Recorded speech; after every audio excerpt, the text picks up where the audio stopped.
আসসালামু আলাইকুম ভিউয়ার্স, কেমন আছেন সবাই? চলে আসলাম নতুন আরেকটি ভিডিও নিয়ে। আজকের ভিডিওটা হলো সঠিক নিয়মে হাই গ্লেজ মিক্স করার পদ্ধতি নিয়ে। তো ভিডিওটা সবাই না টেনে শেষ পর্যন্ত দেখবেন। ভিডিওটি ভালো লেগে থাকলে অবশ্যই লাইক, কমেন্ট, শেয়ার করে দিবেন। তো শুরুতেই আমরা দেখে নেব কীভাবে হাই গ্লেজটা মিক্স করতে হয় এবং কি কি প্রয়োজন হবে আপনার। তো প্রথমে নিয়ে নেবেন আপনি হাই গ্লেজের যে টপ কোটটা, সেটা হলো 100%। সবথেকে বেশি গ্লেজওয়ালা যে top কোটটা high glaze 100%।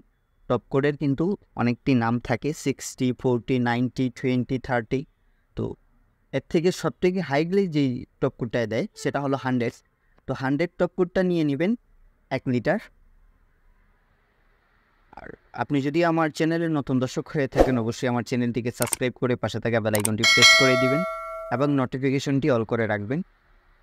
1 litre high top code দেওয়ার পর, মানে 100 টপ কোড দেওয়ার পর হার্ডনারটা দিবেন আপনি হাফ লিটার হার্ডনার দিতে হবে 1 লিটার টপ কোডের সাথে। তো ভিডিওটা কে কোথায় থেকে দেখতেছেন সেটা অবশ্যই কমেন্টে জানাবেন। আর আজকের ভিডিওটা আপনাদের কাছে কেমন লাগলো তাও বলে যাবেন, এবং আমার ভিডিওগুলো আপনাদের কাছে দেখতে কীরকম লাগে সেটা বলে যাবেন। তো হাফ লিটার টপ কোড দেওয়ার পর যে জিনিসটা দিতে হবে 446 থিনার। তো থিনারের পরিমাণটা দিবেন আপনি 900 গ্রাম। আপনারা চাইলে পুরো 1 লিটার দিতে পারেন। 900 গ্রাম দেওয়াটা একটু ভালো হয়, একটু মোটা থাকে, গ্লেজটা একটু বেশি আসে। তো 900 গ্রাম দিয়ে দিবেন। এই যে দেখেন 900 গ্রাম 446 থিনার আমি দিয়ে দিলাম। তারপরে এখন আমি ভালো করে নাড়াচাড়া দিয়ে মিক্স করে নিব, কারণ আমি এখন এই হাই গ্লেজটা দিয়ে আমার একটা খাট ফিনিশিং দিব, মানে একটা পালং ফিনিশিং দিব।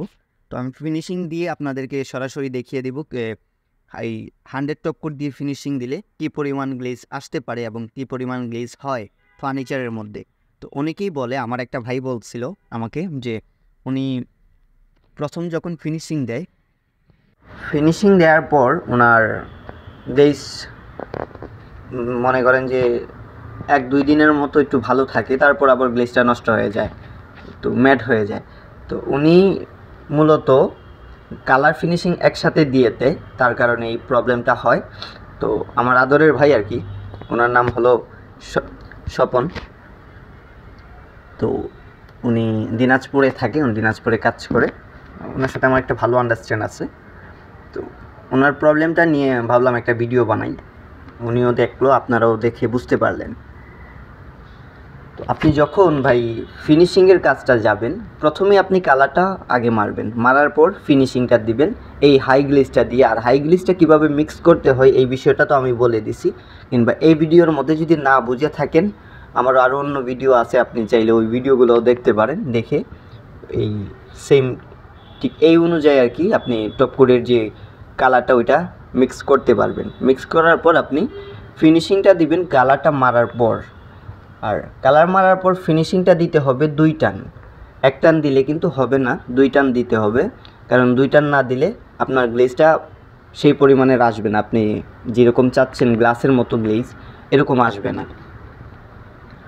আর ভিডিওটা যদি আপনাদের কাছে ভালো লেগে থাকে, বেশি বেশি করে শেয়ার করে দিবেন, কারণ আপনার একটা শেয়ারে আরও 10 জন দেখতে পারবে। 10 জন দেখলে অনেকটা শিখতে পারবে, বুঝতে পারবে, প্লাস আমারও কিছুটা লাভ হয়ে যাবে।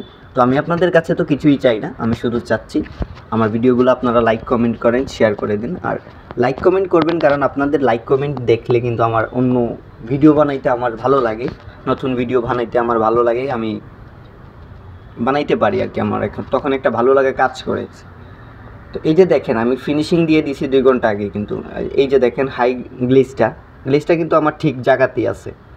এরকম গ্লাসের মতো হয়ে যাবে যদি আপনি 100 টপ কোটটা দিয়ে ফিনিশিংটা দেন।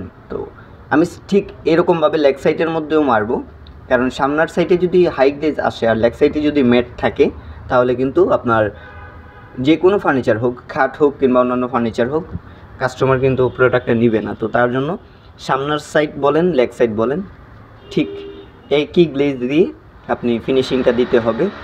আর ফিনিশিং অবশ্যই 2 টান দিবেন, কারণ 1 টান ফিনিশিং দিলে কিন্তু গ্লেজটা ভালো আসবে না, একটু পরে মরে যাবে। হ্যাঁ, একটু পরেই বলতে কি 2-3 দিন পর গ্লেজটা নষ্ট হয়ে যেতে পারে। আর আরেকটা জিনিস খেয়াল রাখবেন, গানের পানিটা বের করে নেবেন। তো ভালো থাকবেন সবাই, দেখা হবে নতুন আরেকটা ভিডিও।